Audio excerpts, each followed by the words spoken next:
So if you're gonna want anything out of me, you better start playing ball. I get along with everybody. Says I'm a man, I wear a scarf, but it's not a pink scarf. I'm running to be the next governor of California. Where is Miami? I hate the city, I hate The Bachelorette. It's like you hate Dolly Parton.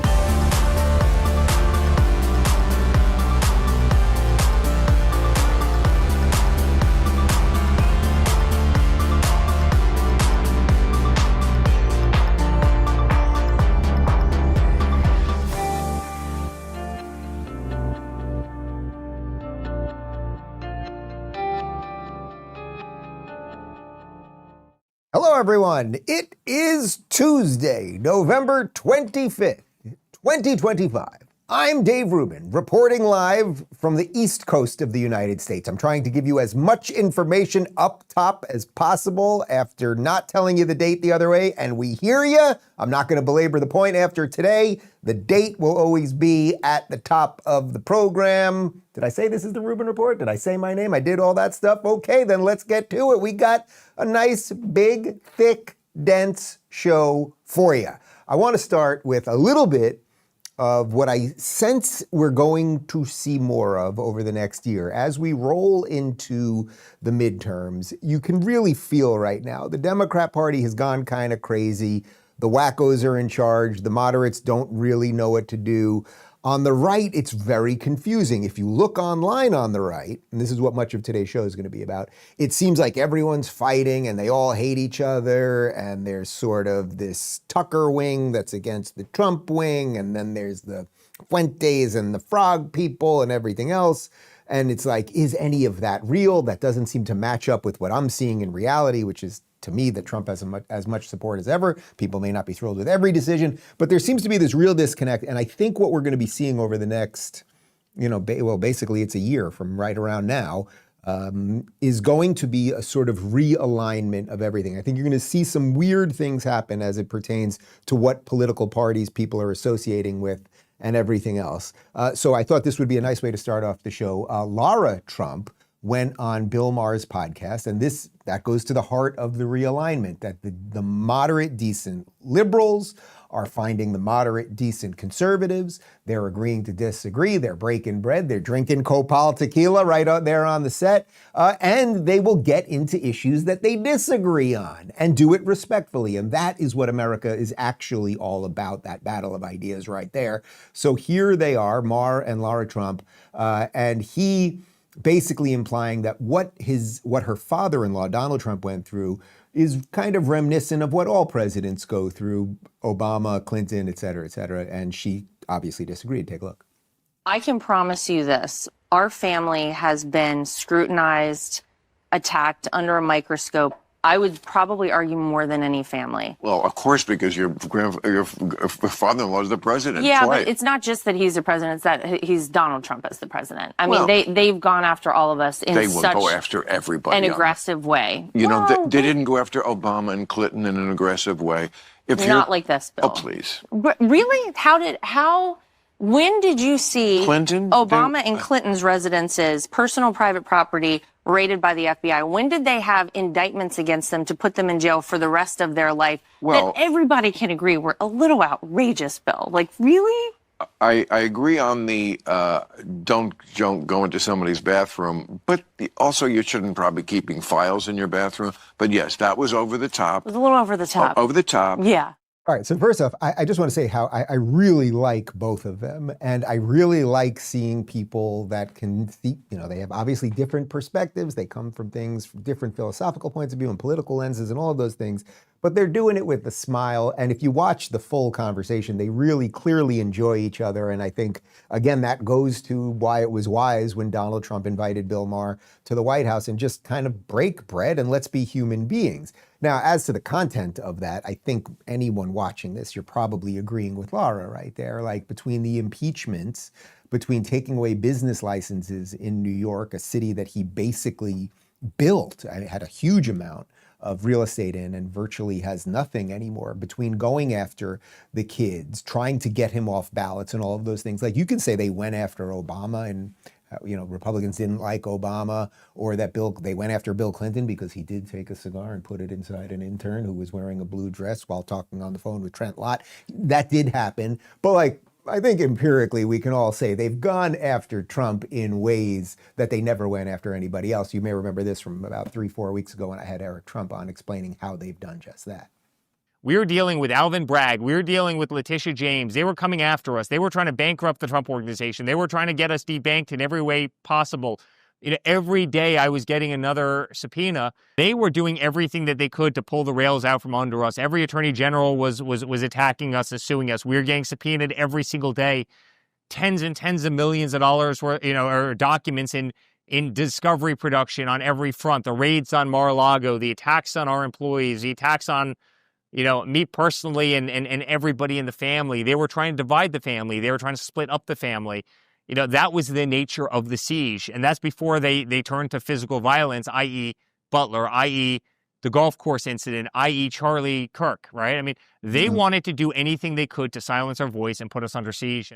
Okay, so putting aside the family stuff, I mean, yes, they did drag Eric and Don and all these other guys up in front of congressional hearings. And oh my God, Don Jr. had lunch with a Russian on the Upper East Side 7 years ago for 15 minutes, like all of this craziness. But he illustrates the wider point of how they went after the family. So let's just put that aside for a moment, because the part that I thought was most interesting in that little chat that they had at Club Random was here they are talking about what's been going on the right that I've been referencing, that there seems to be, at least online, there is a schism between sort of the Tucker, Nick Fuentes, isolationist, like hyper-libertarian part of the right, and I would say basically the rest of MAGA, which is probably about 90% of MAGA. They're just not as loud as that other thing. So here Bill and Lara talk about what defines MAGA. Who's in MAGA? There are people who I wouldn't have here, like that little prick Nick Fuentes. That is Nick an Fuentes. unfortunate individual. And I hate that he gets associated so closely with, the MAGA movement, with my father-in-law, with all of this stuff, because that Well, they should denounce him more forcefully. Well, I mean, maybe you're right, but he is certainly not the representative that I think any of us in many believe ways, should be I would out hope front. the problem, one of the problems with your father-in-law is, like, if anybody likes him, he has a real hard time not liking them. That's true. This thing of him, anybody who likes me, I can't quite denounce. But this Fuentes prick, like, Trump is not Hitler. No. I mean, Larry David said I had dinner with Hitler because it was such a shame. bullshit thing. Yeah. Trump is not Hitler. This Fuentes kid, that's Hitler. No, there's nothing I will say that I've heard come out of his mouth that I think I agree with, or many people who consider themselves MAGA. And quite frankly, that the fact that he's got a Trump flag up behind him shouldn't say that, we agree with him. Yeah, okay, so I don't want to dive too far into this Fuentes kid because I get it. It's just an internet creation and sort of an avatar and troll and whatever. But I do think it was important that, again, two people who disagree but on politics. And there is Bill basically being like, your father-in-law likes anyone who likes him, and she kind of nods with him and smiles and agrees with that. And then but then in the next breath, but he's not Hitler, which everyone knows Trump isn't Hitler. So for her to say that she doesn't want this Fuentes kid in the MAGA-wide tent, I think is actually important. Like conservatism, and it's not even conservatism, but MAGA, Make America Great Again, it doesn't mean anything unless you can say, well, what is America that is good? What is worth making great again? And if you say, well, everyone can be in on this, including people that are on Team Hitler and love Stalin and hate black people and obsessed with Jews and all that stuff, well, then it's not that great. I would say that at the very least. So I thought that was quite good. But I do want to connect this to something else, because obviously a lot of what has sort of brought this Fuentes kid into the zeitgeist has been his appearance on Tucker, where Tucker offered no pushback. Now, again, Tucker can interview anyone he wants, just like I can interview anyone I want. You can criticize him, just like Tucker goes on and criticizes all sorts of people. It's a two-way street. You can get criticized and you can be criticized, and everyone's allowed to fight it all out. But I did think this was interesting, as Lara is talking about what MAGA is and that she doesn't want people like this, this sort of racist, trolly, whatever that thing is. Here is Tucker talking about who he opposes, and it's interesting to the backdrop of her saying that she doesn't want Fuentes in MAGA. He didn't even support Donald Trump, this Nick Fuentes kid. He supported Kamala Harris. Take a look. And on the Republican Party, which is almost to the point where it's just useless, and I'm going to have to oppose it because I hate them too much, but because they're such betrayers. But anyway, in the Republican Party, it's like, you a socialist? Are you from Mamdani? No, not really a socialist. Just, I don't want any more dollar stores. I don't want high density housing in my neighborhood. I don't want any more strip malls that nobody goes to. No more karate studios and vape shops. Like, how about no? First off, karate studios? Why don't you want karate studios? And by the way, strip malls, I mean, I'm here in Florida. We have an awful lot of strip malls. You can go around my neighborhood. These strip malls are packed. And these strip malls actually are packed with small businesses. You'll have like a little Italian restaurant, and then you'll have a little barber shop, and then you might have a little pet food store. And that's what any town USA kind of is. So they're not beautiful enough for you, I guess, aesthetically, but like that's where actual people are owning mom and pop things as opposed to giant big stores. But let's put that aside for a second. What I thought was interesting about that clip is if I was Donald Trump and I was J.D. Vance, or the people that are close to them right now, I'd really be worried about what it is Tucker is doing. Look, it's very easy for me, as I always say on this show, to tell you all of the good things that Trump is doing. Like, it's super easy, and it doesn't all get fixed overnight. And we do have an affordability problem, particularly as it relates to young people getting into the housing market, and they're trying to address that. But what Trump has done, I'm not even going to read you the 10 things because you know them already, right? He has done so many incredible things, and again, we're 10 months in, so Tucker abandoning him, basically saying the Republican Party is useless, and I hate them. So you hate Trump, you hate JD, these people are useless. These people are the last bulwark against those socialists coming to power. But I think the truth is with Tucker that he actually kind of likes those socialists. So let me just put that there. And again, it came up yesterday on Twitter, a lot of people asking me this, because somebody said to me, Dave, it's nice that, you're able to separate friendship when you have to be critical of someone. And the truth is, it kind of sucks. I'm not even talking about Tucker specifically, but when part of doing this is you become friendly with a lot of these people, right? And I know for you guys that you don't know any of these people, everyone seems like Muppets. I'm like a Muppet in the Muppet Show. We're all kind of Muppets. But then you become friends with other Muppets, and then you watch a Muppet go completely insane. And then do you want to criticize them publicly? Like, some people just want the fights, they want the clicks, all of those things. I'm not that interested in it.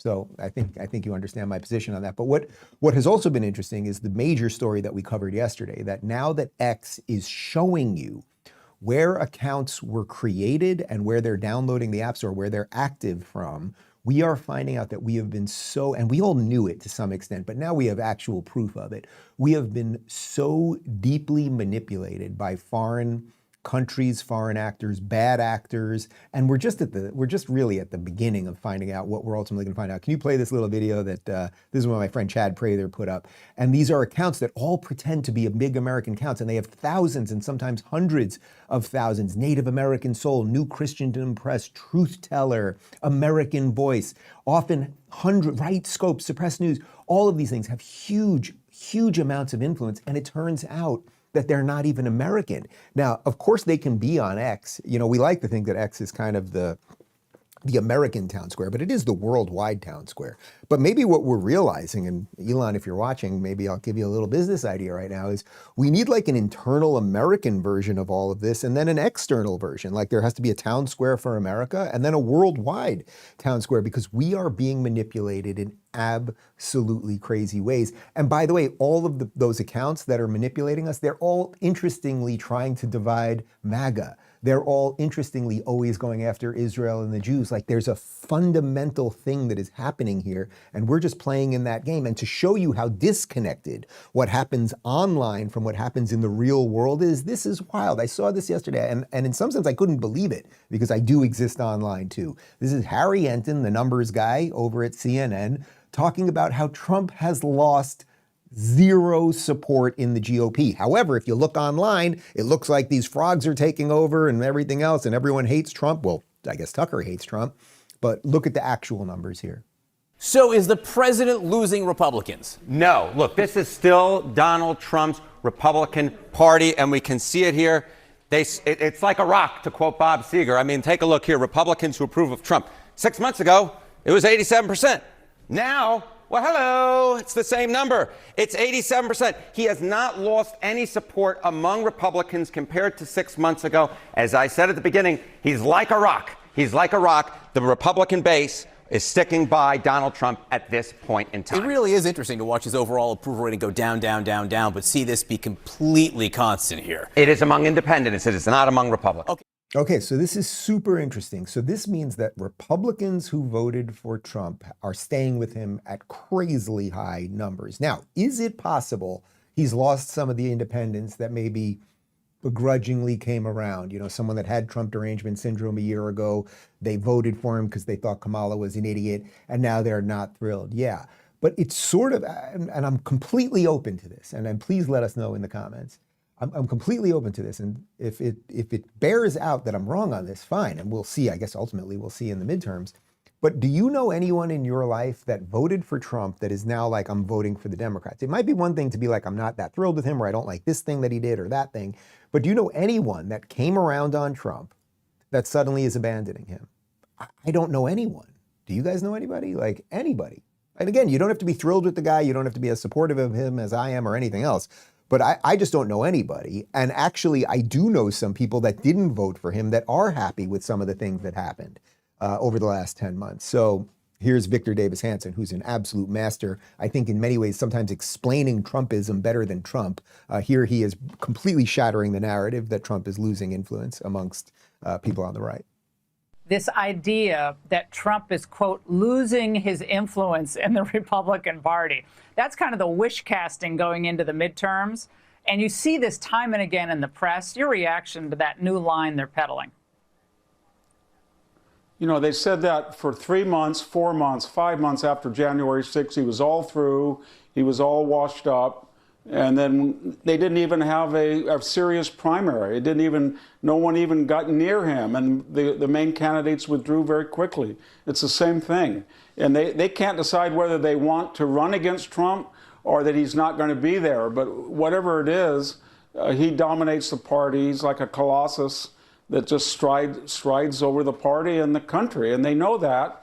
And they've tried everything, Laura. They've tried to raid his house. They deballoted him. They had 5 lawfare cases, 91 charges, indictments, and he's kind of anything that doesn't destroy him makes him stronger. Right, so this is where I always talk about kayfabe, and it's a script, and we've been through all of this before. They've told you this is what's happening to Trump and MAGA before. We've just done it over and over again, and what I've struggled to understand with this, if you're someone on the right now, like when I see the Tucker crew that's so pissed at him, it's like Trump is not starting new wars, he's ending wars. If you guys are coming from the America exclusively alone, we shouldn't have anything to do with anything. He's wrapping things up. It all doesn't happen overnight, right? He's even working on Russia-Ukraine right now. He's wrapping it up. The hostages are out of Gaza. That war has largely wrapped up. It doesn't mean that there's kumbaya peace, as I said the day that it happened, but it's largely wrapped up. Like, do you want us to have no influence in the world? But even if that's like the thing that's like stuck, the bee in your bonnet, that's the thing that you're really pissed about. Aren't you thrilled that we closed the border? Aren't you thrilled that we're doing deportations? Aren't you thrilled that we're sending ICE into the cities? Aren't you thrilled that we're not printing money relentlessly like crazy people? Aren't you thrilled that we got out of these international agreements? Like on and on and on, the trade deals, da da da da da. Like, so in some sense, it's just like there's a bunch of like petulant children who just want everything they want when they want it, which sounds very much like the left. And they're being led around by a bunch of bots and foreign actors on Twitter. So with that in mind, this is coming right out of the mind of my associate producer, Joseph. He said this is a perfect representation of how people are being led around by foreign influence online. This is the WW's Santino, who's wearing a Cobra sock on his hand, and it's about 20 seconds, and just see if this makes sense to you, and we can discuss after.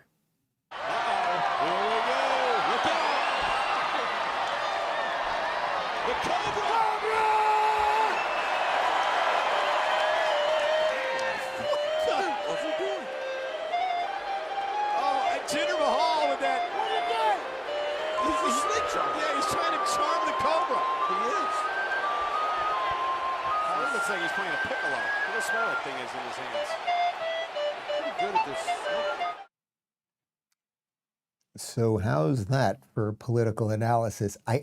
First off, Jake the Snake Roberts is watching that going, oh, shit, like what happened? I used to bring a big ass python out there and this guy's putting a sock on his hand. But the larger, like, Everything gets shittier over time. It's just how it works.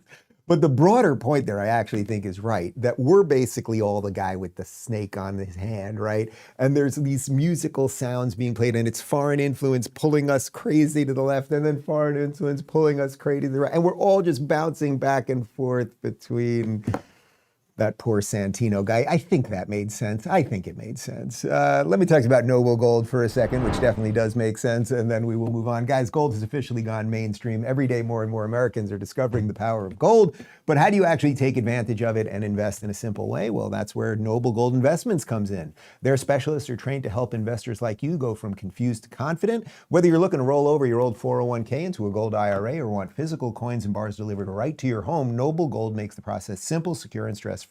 You'll get step-by-step guidance, transparent pricing, and US-based service from a trusted team that's handled over $2.5 billion in precious metal transactions. With Noble Gold Investments, protecting and growing your wealth isn't just their job, it's their commitment. Visit DaveRubinGold.com to claim your free wealth protection kit. That's DaveRubinGold.com. Noble Gold, helping you build a stronger future. You could see as I was reading that, I was just replaying that thing. I mean, what is going on? Anyway, the other interesting story of the week is that a bunch of crazy Democrats, I don't know what to call them beyond that, a bunch of crazy Dems did a video encouraging currently serving members of our military to defy Trump's illegal orders. However, as I said the day it came out, they never said what any of the illegal orders are. So here is current Arizona Senator, Democrat Mark Kelly.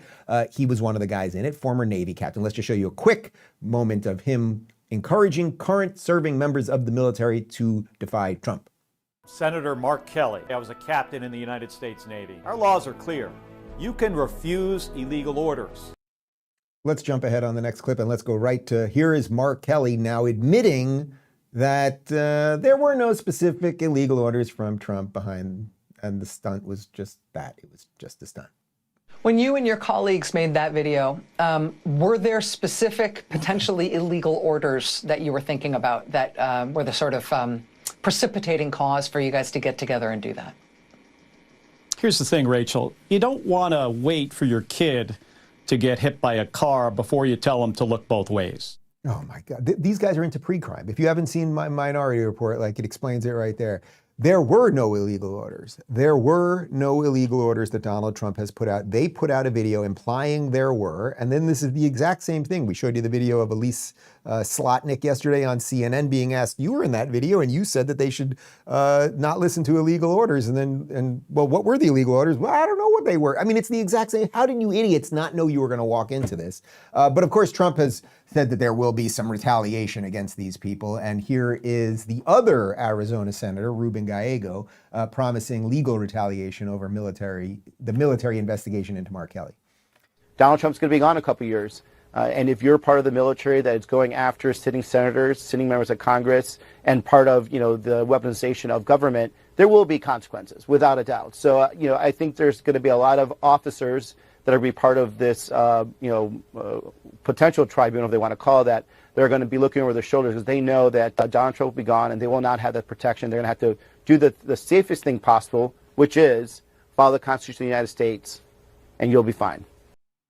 Again, Donald Trump did not tell anyone to not follow the Constitution of the United States. But now I want to show you why people get so confused over these things. So a bunch of Democrats put out a video that's totally fraudulent, right? Because if it wasn't fraudulent, it was obvious what they would have done, which is why I got this story right the second it came out.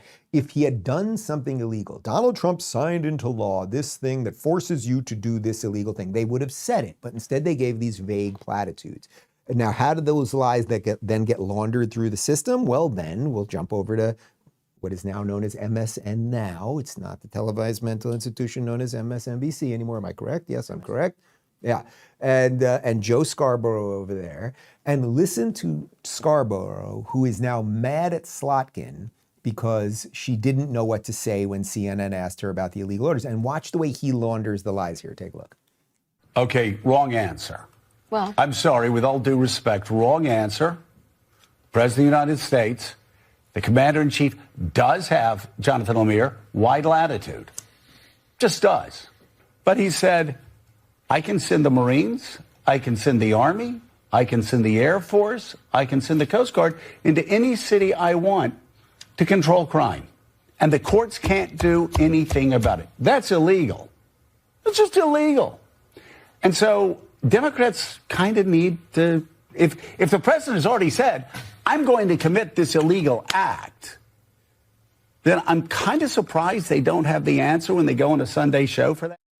Buddy, you also are into pre-crime, okay? First off, you admit that the president does have wide latitude. That is correct.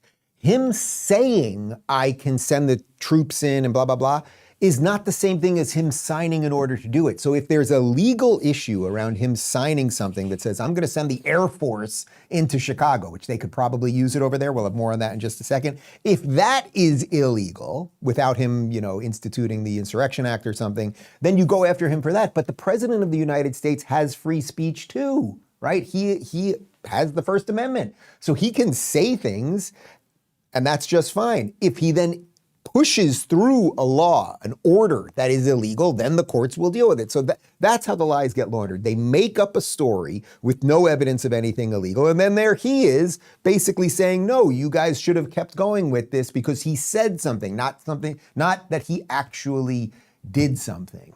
On the other hand, here's Karoline Leavitt with receipts showing that service members actually do have to follow the orders, the lawful orders of the President of the United States. Hoping to sort of sow this distrust. Go ahead, Caroline. They can't answer the question, Martha, because there is no answer. They can't identify illegal orders because there are no illegal orders. But they were suggesting, again, to the 1.3 million active duty service members in the military today that if you think an order is illegal, you don't have to follow it. Actually, that's against the Uniform Code of Military Justice. It explicitly states, and I want to read this language precisely, that service members have a legal obligation under the U.S. UCMJ to obey lawful orders, and that orders are presumed to be lawful. You can't have a soldier out on the battlefield or conducting a classified order questioning whether that order is lawful or whether they should follow through. There must be a chain of command in our military. Yeah, that is 100% right. And she's really, really good at that job, right? So they have to follow the orders, right? And then it can be dealt with after. But if literally, imagine you're on the battlefield, wherever it is, you're at home and they're sending you to a city, you're somewhere across the world or whatever. You think every soldier has a lawyer with them going, can you check into this law and make sure this is legal and everything else? No, so you have to have a chain of command that makes sense. You have to have people abide by the system, how it works, and then the courts can deal with what is legal or illegal. But again, Donald Trump not only did not do anything illegal, he's allowed to express his kind of over-the-top crazy feelings about sending the Air Force into Chicago or Minnesota, and that's different than signing an order that says, now I'm going to start randomly shooting people, which would be a problem, but we've seen all of this before from the Democrats. Let's go all the way back to 2018. Do you remember John Kerry, a man who looks like a tree? He went on The Late Show with Stephen Colbert and explained that Trump gives the orders to generals, but generals ignore him. We have a president who's there, but he is not capable of doing the job or living up to the responsibilities. You have him ordering generals to do something, and within a moment of them being ordered, they turn to their fellow generals and say, we're not doing that. You're not supposed to have a resistance within the White House to prevent your president from breaking the law or doing something that's irrational and dangerous. You're not supposed to do that. That doesn't sound like representation. Notice he didn't ever say what the president was doing that was illegal. But again, if you want to break down the entire chain of command, if you want rank and file officers or you want generals or lieutenants to all be sitting there analyzing the law themselves to decide whether we're going to go ahead and do this, you will destroy the military overnight. Again, it's not to say that the president can't do anything bad. It's not to say every military adventure is correct or anything else. But once and this is what the Dems are really good at. I mean, this is progressivism 101. What do? We get into a system and we use the system against itself so it will be destroyed. So there would be nothing happier. There would be nothing that would make the Democrats happier than to have a whole bunch of soldiers. If thousands of soldiers suddenly were just analyzing the law themselves, or if they were just getting orders, most likely from Democrat NGOs, right, left-leaning NGOs, and then they were just like, well, I'm going to refuse this order, I'm going to refuse that order, and everything else. Like the system would break down overnight, and that would not be good. After the break, we will talk about, very New York accent, we will talk about Chicago. But first, Brickhouse Nutrition. Do doctors have Black Friday sales? Well, at Brickhouse Nutrition, they do. They've just launched their biggest event of the year, a Black Friday sale with 30% off everything. That means that the industry's most impressive health and nutrition products are now 30% off, including Lean, a doctor-formulated weight loss supplement for people who want to lose meaningful weight without injections. It also includes Creatone, creatine designed specifically for women to help you look leaner, more toned, and in shape without extra dieting or exercise.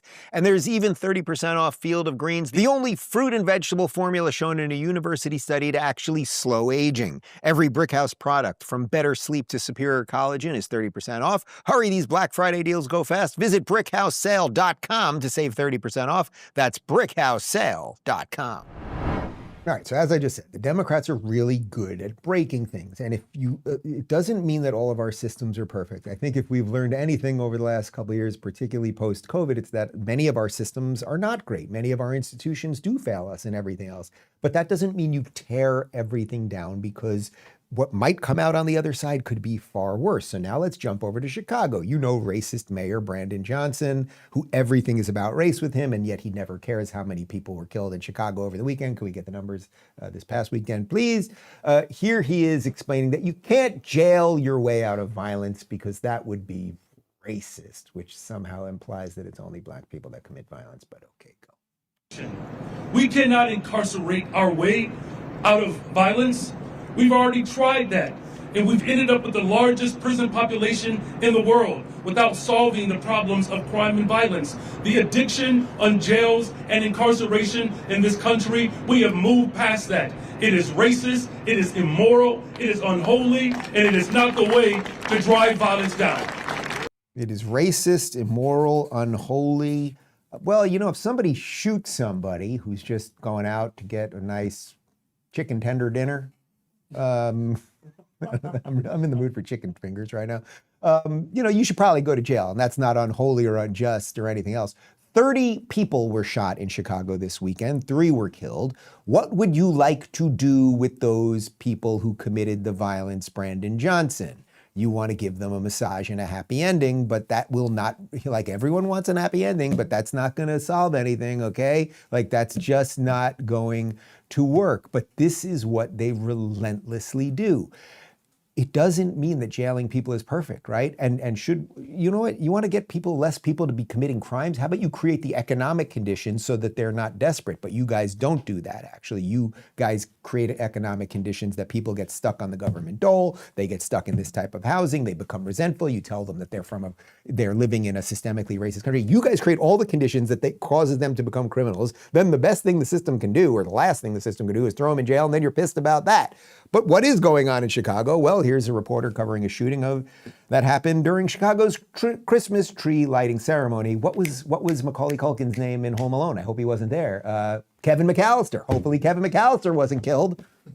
Hey, John, it was a big weekend to kick off the holidays here in Chicago, and they couldn't get through it without more shocking violence. Bloodshed at the tree lighting ceremony. That 14-year-old you mentioned, his name was Armani Floyd. He was killed. The coroner ruled his death was caused by multiple gunshot wounds. He was shot near the Dirksen Federal Building, where we cover so many of those trials, and that shooting was the second of 2 shootings that evening. About an hour earlier, right on State Street, about 10 p.m. in front of the historic Chicago Theater, gunfire broke out. 7 people were shot. Their ages range from 13 to 17. Now, the shootings followed a trend called a teen takeover, where young people post something on social media, then they swarm an area.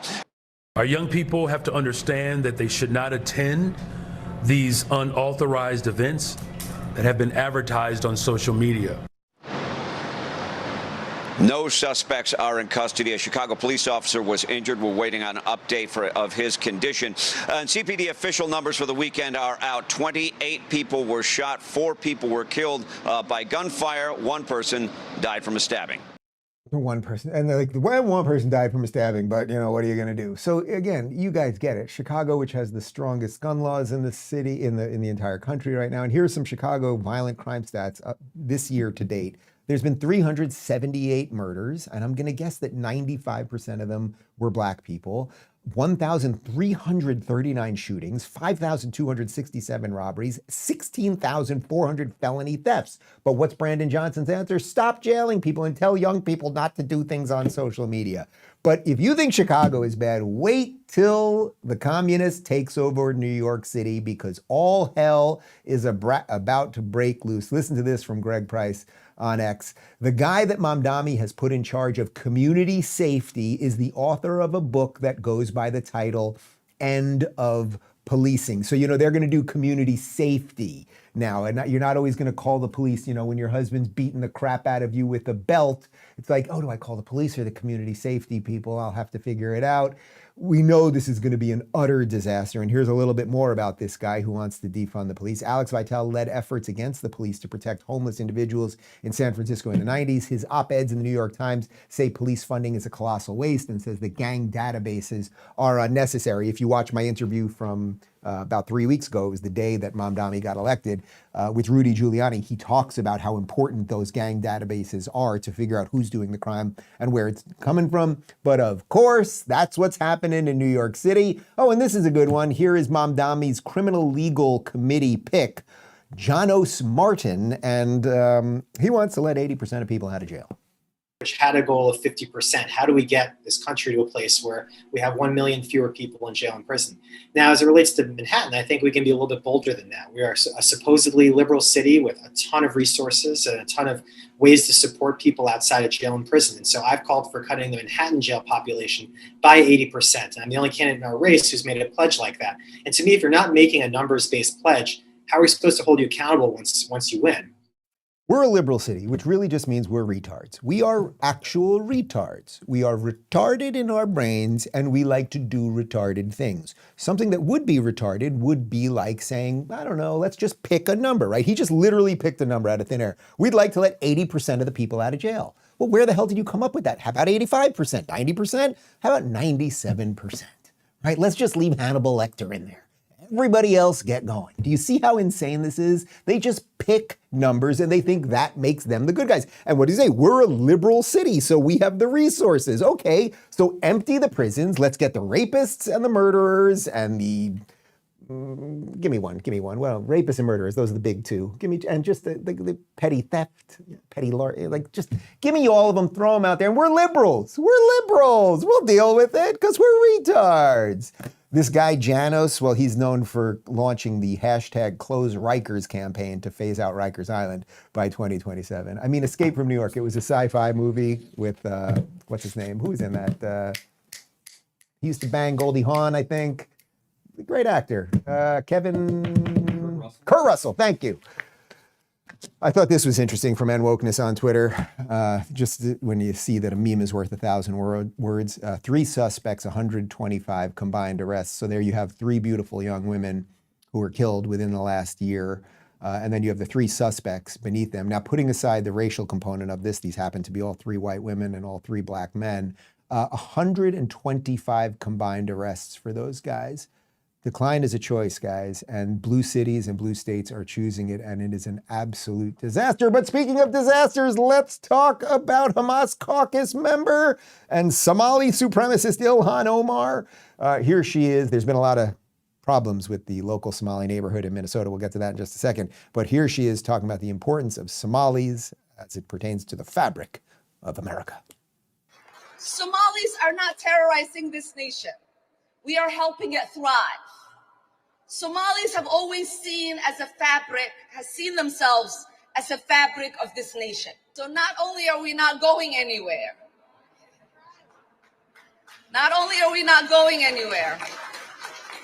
we are not going to allow anybody to make us feel less Minnesotan or less American. Okay, first off, look, obviously the truth is that are there individual Somalis who are perfectly great people who love America and everything else? Yes. Is she one of them? And are the people that love her those types of people? No, they're not. And by the way, what's been going on with the Somali community in Minnesota right now? Listen to this from the New York Post. We should have covered the story in a bigger way. I mean, it's a crazy scandal that's coming out of Minnesota right now. Somali terror group Al-Shabaab taking a cut of millions in stolen Minnesota taxpayer money from welfare fraud scheme. So there's a huge huge problem that is now coming out of Minnesota. And we know that they are campaigning in Somali. Ilhan Omar is talking about how the real country she loves is Somalia, and she'd be happy to be kicked out of America and everything else. And of course, what does she say about those of us who vote a different way? Take a look.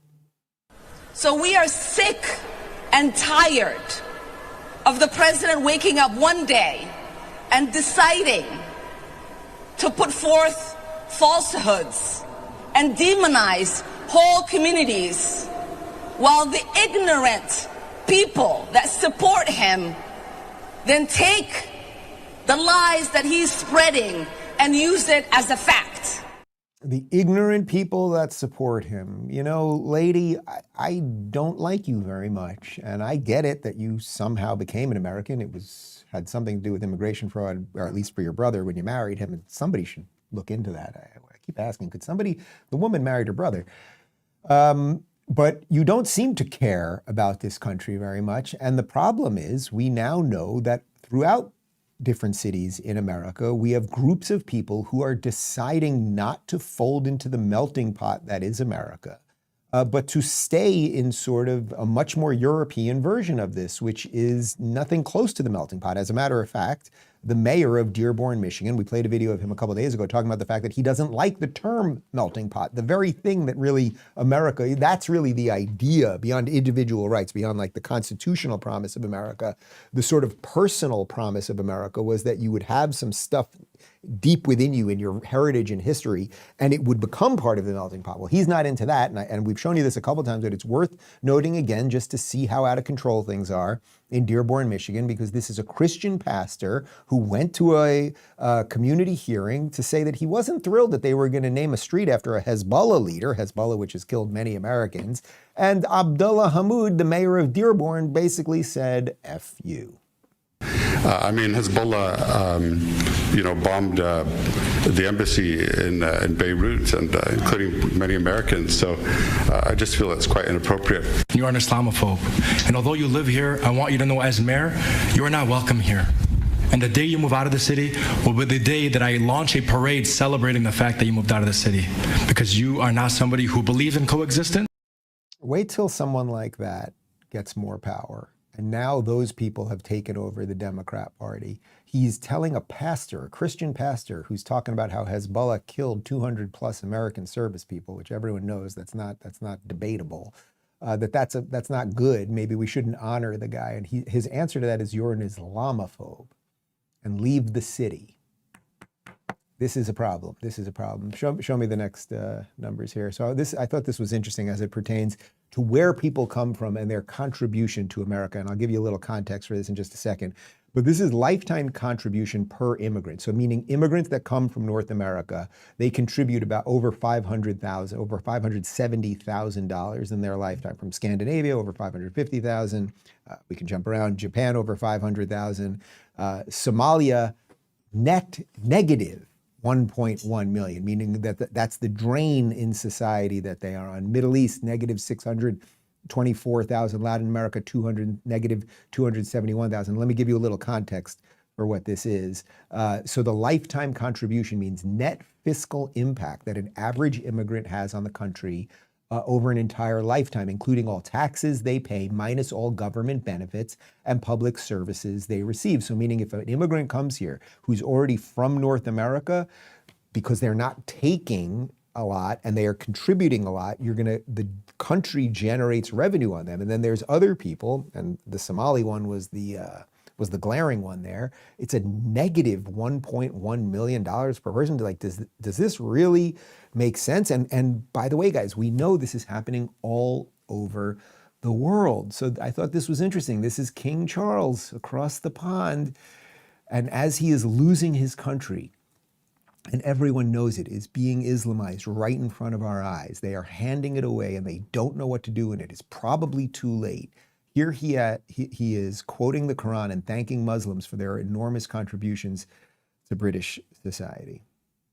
As the Quran says, God does not burden any soul with more than it can bear. We hope that you have a blessed and fulfilling Ramadan. Peace be upon you all. Ramadan Mubarak. My wife and I can only offer you all our kindest and most special wishes and stress just how greatly the contribution of Muslims to the life of the United Kingdom is appreciated and valued, embodying the Ramadan spirit of charity and selflessness. Dude, they're still going to behead you. But, you know, to be fair, I thought, all right, why don't we play a couple videos of Muslim leaders of various Muslim and Arab countries playing their holiday greetings for Christians and Jews. Connor, roll it. None? We don't have any? You can't find one of a Muslim leader or an Arab leader wish. Oh, wait, can you play some? Can you get me?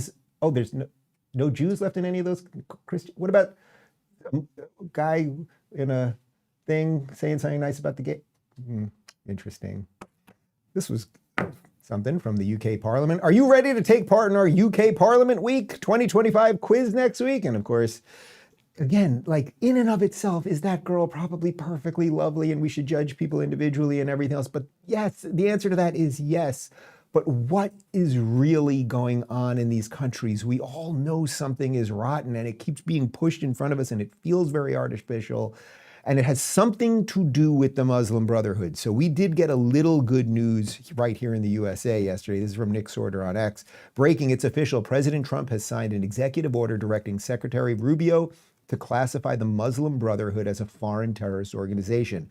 Finally, Trump's order also prohibits financial transactions with them, so much of their funding will likely dry up. Now, there is a little caveat to all of this because it does turn out that it does not include Muslim Brotherhood branches in Qatar. That makes you wonder, and I believe Turkey, but it does include some of the others, so at least it's some movement on this. But the broader issue here right now is that it's the Red-Green Alliance. The Islam thing is joining up with the Marxist thing, which is about class, but they are doing it because they are both interested in toppling capitalism. They are both interested in toppling America. They are both interested in a revolution. So they're using each other, although it's mostly the Islamists using the Queers for Palestine, right? Like that's how it's really going. And I thought this was quite good. Mohammad Tawhidi, who's known as the Imam of Peace, I had him on the show many, many years ago. It's gone very viral over the years.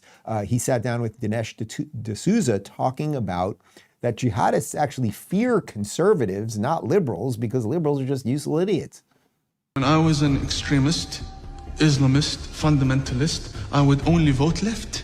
Why is that? I saw them as very stupid. I would fear the conservatives because they come with principle. That's not someone they can brainwash. But the left, I know they have no values and no principles to begin with. I dare you to find one Islamic extremist that votes for Donald Trump. Never do it.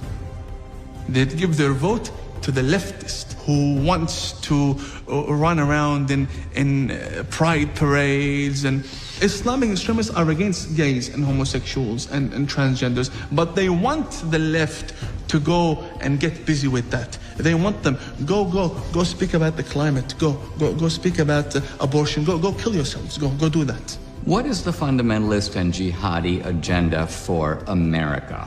The future of America has to be Muslim. Well, happy Thanksgiving, everybody. Should have ended the show right there. You get it, right? Like you would want your people. Why do they love the leftists? Because they want these people weak. They want them to love abortion so they don't multiply. You want them to chop off their kids' genitals. You want them to try to topple capitalism. And it's interesting what he says up front. What conservatives? Well, conservatives, I fear them. They have beliefs. They have principles. Now, it doesn't mean conservatives work on it all the time. But that also, I mean, to go back to an earlier clip, so when you hear Tucker Carlson railing against conservatives and he barely ever says anything about Mamdani, that's what the horseshoe theory of politics is. You go far enough one way and you actually end up on the other side. Ding. And usually what this ding thing is rotten. It is not good. But let's end with this because the point is that, well, to bring it full circle, actually, the point is that we can keep talking to each other. We can keep finding people that disagree. And that we need a little civility in all of this. And what I've largely seen, I think my personal experience, but also building the show and seeing how you guys respond to it, is that if you look for civility, if we try to be a little bit better, if we don't get obsessed with everything that's going on online, and we look to build things, like find other people to build things, then you're going to have a bunch of happy warriors, and that might be how we save the country. So let's go back to Bill and Lara. One of the things we have to correct in America is people should not have to feel bad about living in any part of the country where their politics isn't the majority. And that works both ways. I agree. I'm a liberal. These people are different. For just being fucking snobs. This is the I won't eat with you at Thanksgiving people. This is the no contact thing. But I will say, and this is something I'm going to say Friday night, the liberals are worse about this. I will admit it. And we have to look in the mirror on that one. We are just worse at the snobby thing, at the, I don't know any conservatives who don't at least talk. Right. You know? Now, maybe that's because you won. Maybe that's because it's easy. There was a time where we didn't. And you still came. It's true. Yes, there was a time we didn't. They're happy warriors. I remember that term when I was a kid. Like, that was somebody who was like, and that's what Republicans usually are. They're happy warriors. They come there. And you see, I don't pull my punches. They take their shots like a man. Isn't that something that Bill, who still is not on this side of the aisle, that he's fully acknowledging that right now? And dare I pat myself for just a second? I'll glaze myself, as the kids say. But that what he's talking about there is exactly what I told him about what would happen to him years ago if he went to a Trump rally where he would be largely loved, even though he wasn't a Trump supporter, versus what would happen to him as a Democrat at an AOC rally where he would be hated because he doesn't fall in line with all of their beliefs. So it's kind of funny, you know, if you listen to the mainstream media, what conservatives are mean and they don't like anybody and they just care about money and they're for war. And there you have a liberal saying, you know, they're the happy warriors. And Lara, I enjoy sitting down here with you and having a drink and trying to hash this stuff out. And I'll have dinner with your father-in-law and I'll keep trying to, you know, save the liberalism from itself, which is in essence what he's doing. All right. I feel good about today's show. I'm a little confused about the wrestling thing, but I feel like it might have worked. Thank you for watching. We are pre-taping tomorrow's show, and then Thursday for Thanksgiving. Don't worry, we're not drubbing you with politics. I shot like a 1-minute little Thanksgiving message that I think you'll really enjoy, and just spend some time with your families this week. Eat some food, have a couple of drinks, and just be with some good people, friends, family, and all that good stuff. Thanks for watching. Post-game show, 30 seconds, RubinReport.locals.com. Ciao.